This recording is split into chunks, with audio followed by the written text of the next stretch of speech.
A group of Afghan women urged the United Nations to block the Taliban from gaining a seat at the world body, calling for better representation for their country during a visit to the organization's New York headquarters on Thursday. The women posited that the UN needs to give the seat to somebody who respects the rights of everyone in Afghanistan. Kofi was joined by former politician Nahid Farid, former diplomat Asila Wadak, and journalist Anisa Shahid. Since seizing power in mid-August, Taliban leaders have vowed to respect women's rights in accordance with Sharia or Islamic law. But under Taliban rule from 1996 to 2001, women could not work and girls were banned from school.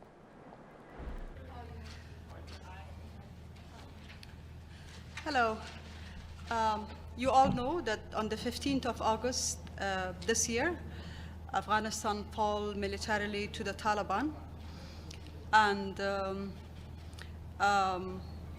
the country human and women rights situation is in a catastrophic situation from a human rights perspective, but also from a humanitarian perspective.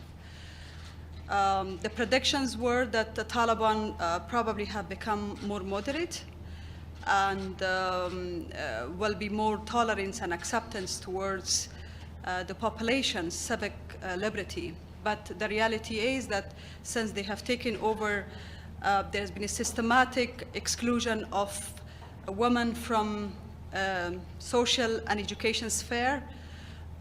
Religious minorities have been pushed to leave their villages. There have been oppression, forced disappearance, and many other forms of human rights violation in Afghanistan. The Taliban took over militarily, and their hardliners actually came to Kabul first. A lot of women and people had no choice but to leave the country. And the reason we are here today is to meet with different member states and ask them to regard women and human rights in Afghanistan as a matter of national security of their own countries. Because it's not just a political or social issue, but it's a matter of security.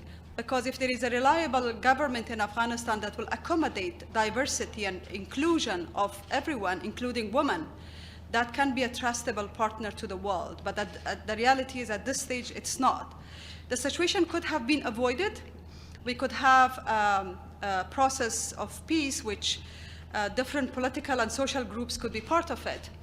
And I was one of the negotiators there, along with other sisters and brothers. We could have avoided this situation if things could be better managed in terms of the withdrawal of the US forces, in terms of the management of the peace process. We could avoid the catastrophic situation that we face now, but it didn't happen that way. Now, Afghanistan, we all failed it.